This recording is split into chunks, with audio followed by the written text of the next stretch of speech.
Então vamos lá, pessoal. Revisão da prova paulista do segundo bimestre do ano de matemática, certo? A gente já falou aí de semelhança de triângulo, falou de relações métricas no triângulo retângulo, falou de teorema de Pitágoras, e agora a gente vai falar um pouquinho do que começa a partir da aula 11 até a aula 20 ali, né? Que fala um pouquinho de teorema de Pitágoras com raízes não exatas, certo? Porque da aula 6 à aula 10 do material é teorema de Pitágoras que dão raízes exatas. Fala um pouquinho de fração geratriz, vai falar um pouquinho de números racionais e números irracionais, certo? E aí, para essas questões de números racionais e irracionais, eu peguei acho que 2 ou 3 exercícios de provas paulistas de anos anteriores. Por quê? Porque eu acredito que é uma boa forma da gente estudar é a gente pegar exercícios que já caíram na prova, não que vão cair exatamente igual, né? Mas você já tem uma boa ideia do que é o assunto, tá? Então vamos lá. Fração geratriz qual a fração geratriz dos seguintes valores? Então, quando você quer encontrar a fração geratriz, é, se você tem uma questão de múltipla escolha, você pode dar forma bruta. O que é a forma bruta? Você pega as alternativas e testa. Divide o de cima pelo de baixo, né? Vamos colocar aqui um exemplo A. Vamos supor que a fração geratriz que ele fala aqui é 9 sobre, sei lá, vamos pegar um número aleatório, 25. Você divide o 25 por 9, 25 dividido por 9, e vê se esse valor vai vir voltar para o valor original aqui, né? Na minha forma decimal. Voltou, tá certo.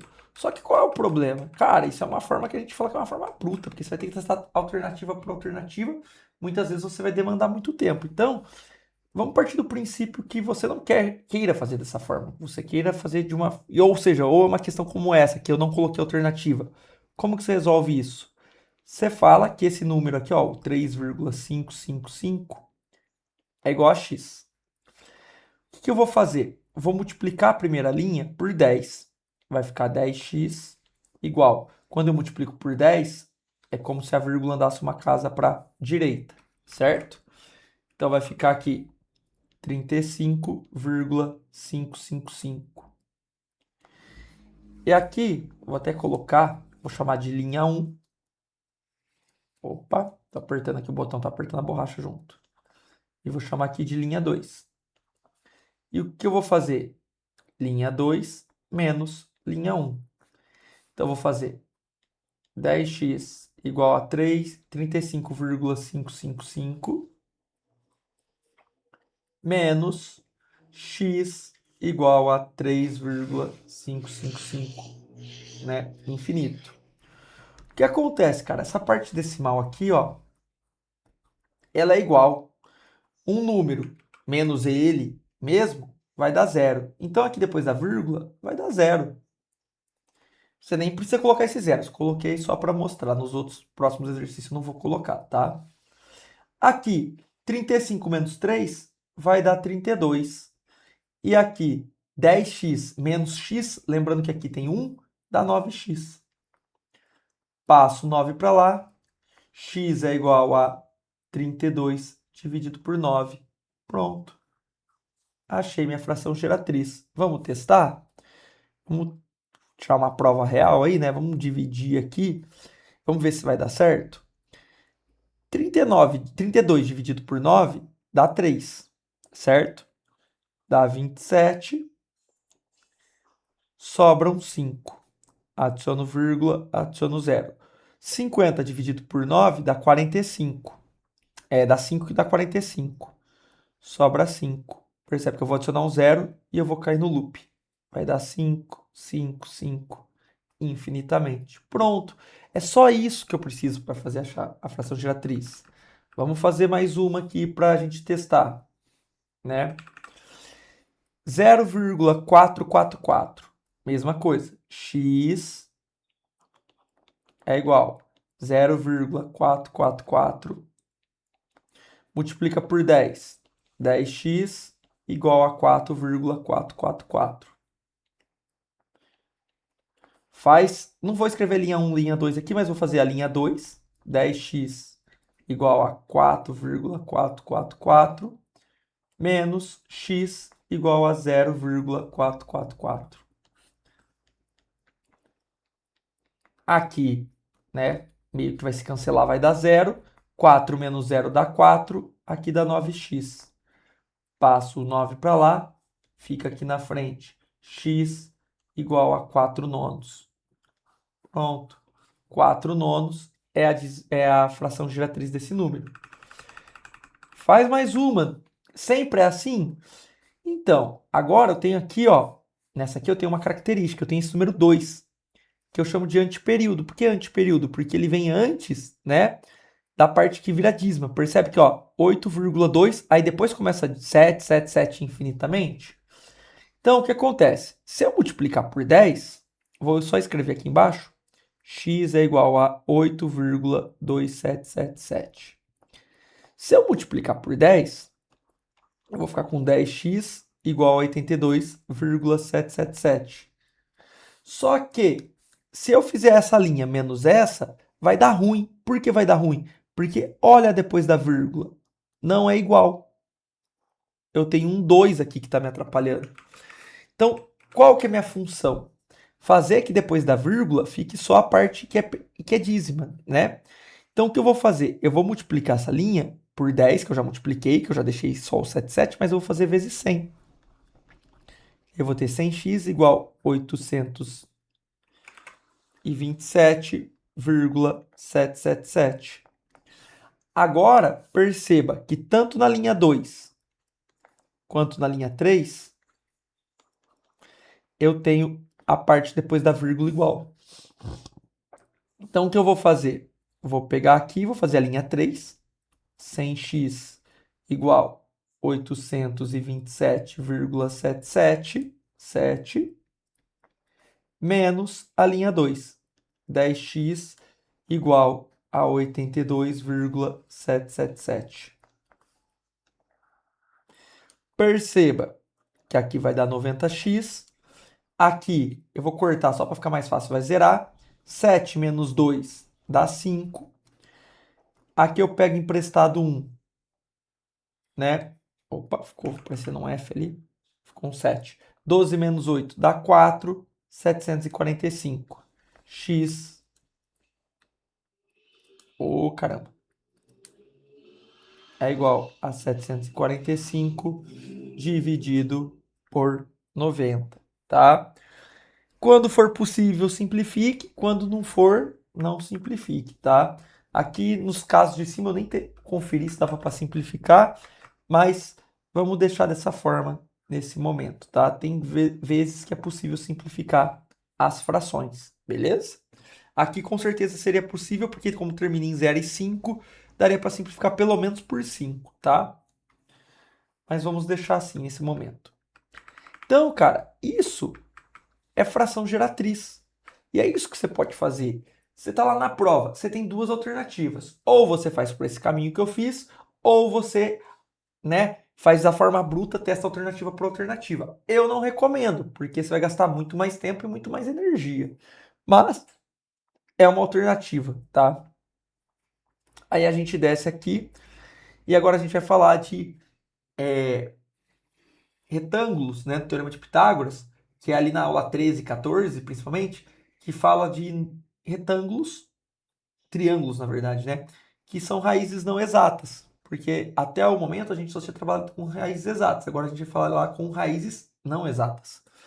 E aí eu separei esse exercício, que é um exercício de prova, tá?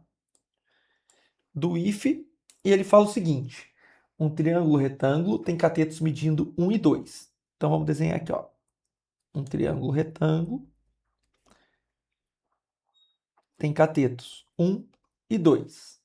Se um quadrado for construído tendo como o lado da se um quadrado for construído tendo como lado a hipotenusa desse triângulo, a diagonal do quadrado medirá aproximadamente. Então imagina que aqui eu vou desenhar um quadrado.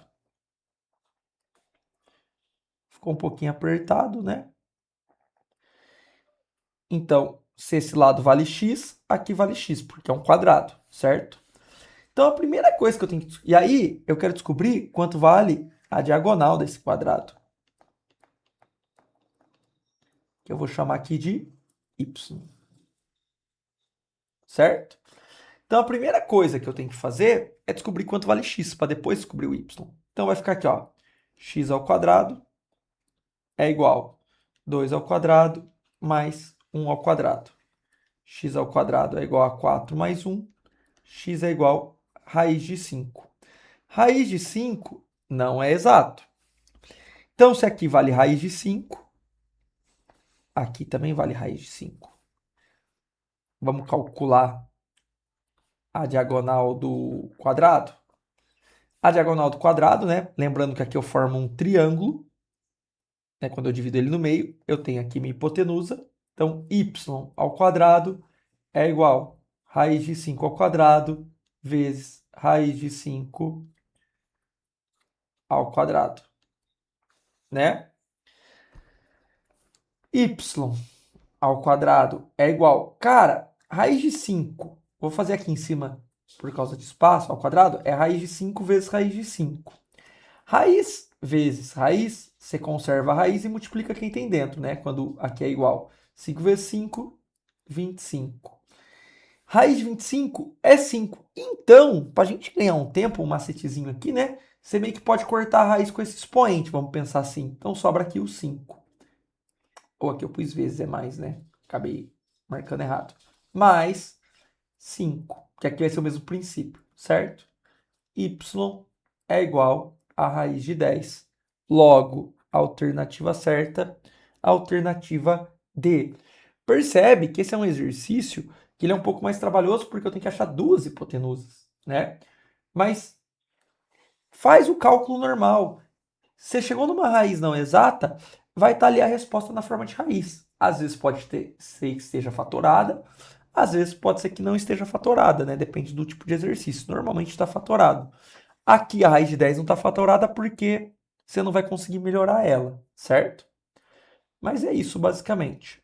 Aí, agora a gente vai falar de números racionais ou números irracionais, né? E aí eu separei 3 questões de prova paulista.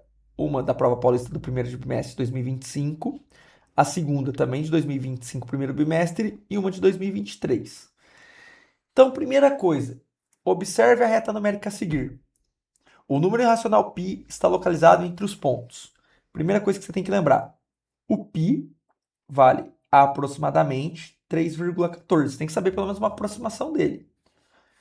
E aí, já olha, se ele vale 3,14, ele não pode estar entre o ponto A e B. Essa alternativa é absurda.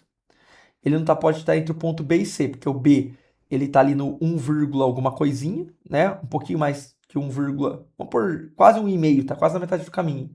E o 2 está um pouquinho antes do meio do caminho. Então, o 2 aqui é 2, alguma coisinha, tá? Não vou determinar ainda exatamente quanto é. Na verdade, vou. 2,4. Então, também está antes. Também está errado. Sobra duas alternativas que você pode ter dúvida. Se está entre C e D ou se está entre D e E, né? E aí, a primeira coisa que você precisa entender é quanto vale cada intervalo desse, ó. Percebe que a reta numérica ela tem vários intervalos. E eles são iguais. Aqui eu estou desenhando em cima, não está ficando perfeito. Perceba que entre o 3 e o 4, eu tenho aqui, ó, um intervalo, 2 intervalos, 3 intervalos, 4 intervalos, 5 intervalos. Do 3 para o 4, né, numericamente, eu estou somando mais 1. Eu estou andando 1, certo? Então, eu estou andando 1, só que para andar do 3 até o 4, eu tenho que andar 5 intervalos. E aí, fazendo essa divisão do número o quanto eu estou andando pelo número de intervalos que eu andei, eu vou descobrir quanto vale cada intervalo desse. Lembrando que cada intervalo é esse pedacinho aqui, certo? Entre esses dois risquinhos. Beleza? Se eu dividir 1 por 5 não dá, vai dar 0, adiciono um 0 aqui, 10 dividido por 5 dá 2, aqui dá 10. Então, eu descubro que cada intervalo vale 0,2. Então, aqui é 3,2, né? Aí você fala para mim, 3,14 está para frente. Cuidado, aqui eu tenho duas casas decimais, então posso colocar o zero aqui. Então 3,14 está antes. Vou pôr até de outra cor, né? Porque preto fica ruim de enxergar ali. 3,14 está antes. Então ele está entre o ponto C e o ponto D. Alternativa certa, alternativa C. Beleza? Aí eu venho para uma outra questão que é: analise as afirmações a seguir. O conjunto dos números inteiros então eu tenho que analisar as alternativas e assinalar qual está correta. Então eu tenho que saber, né? Eu tenho que analisar e ver o que é verdadeiro e o que é falso, basicamente. O conjunto dos números inteiros é formado pelos números naturais positivos e negativos, né? E os números representados por frações.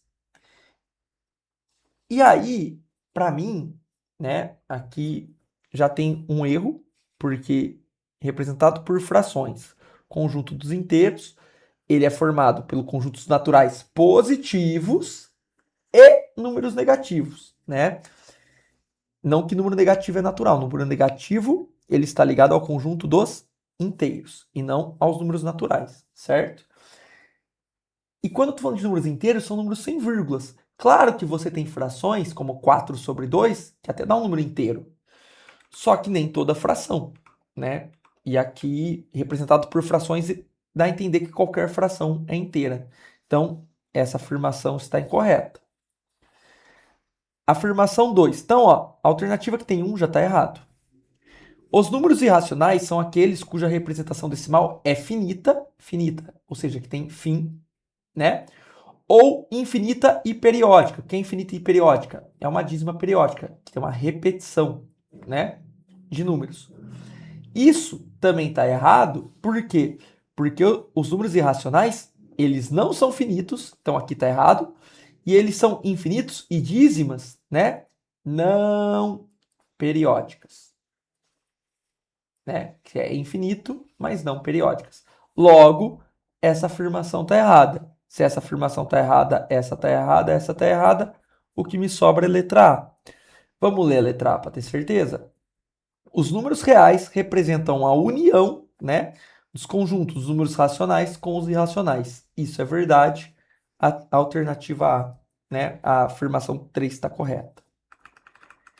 E aí a última questão, né, que eu deixei aqui, é uma questão da Prova Paulista de 2023, e ela fala o seguinte: os pontos M, N, O e P foram marcados na reta numérica abaixo. Esta reta está dividida em segmentos de mesma medida. Percebe, né, que está indo de 1 em 1, certo? Cada segmento. Essa aqui ainda ele pôs todos os valores. O ponto que melhor representa o número irracional menos raiz de 18 é menos raiz de 18. Qual raiz a gente conhece inteira perto da do 18? A raiz do 16, que é 4. Se eu ponho um menos aqui na frente, aqui é menos 4. Qual raiz eu conheço maior que a do 18? Raiz de 25. Então aqui, menos 5.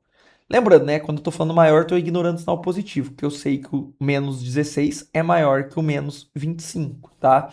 Mas estava pensando em número inteiro. Logo, a raiz de menos 18, né, ela está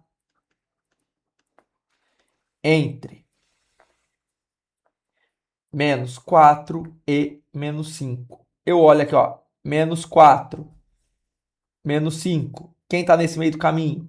O N. Alternativa B, N.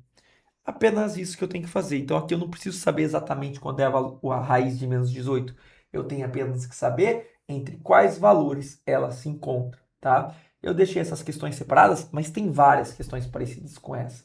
Então é um tema que é importante vocês estarem estudando, beleza? É isso, pessoal. Qualquer dúvida deixa no comentário. Até o próximo. Fui!